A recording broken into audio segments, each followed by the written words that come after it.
In this video, I will show you how you can block YouTube on any Samsung tablet.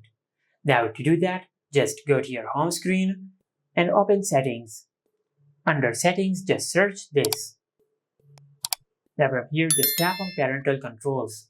From this list, just select App Timer, then tap on Selected Items. And from this list, just look for the YouTube app. After you find it, just select it, then tap on Done.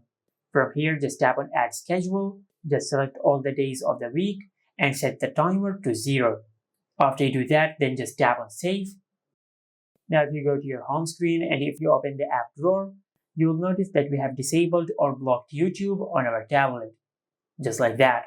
Now if you tap on YouTube, you can change the timer by tapping on Change Timer. Now to prevent someone from changing the timer, just go back to Settings, and in Settings, just go back to the Parental Control Settings, then tap on the 3 dots over here.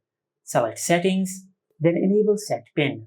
Now from here, just create a PIN which must consist of at least 4 digits, then tap on Continue. Now just enter the PIN one more time to confirm the PIN, then select OK. Now from here, just select the security question and write the answer to the security question. After that, just tap on Save. Now, if you go to your home screen and if you try to open the YouTube app back on your tablet, and even if you tap on Change Timer, you will need the password which we have set to change the timer. Just like that. And this is how you can block YouTube on any Samsung tablet. Make sure to like, comment, and subscribe. Thank you for watching.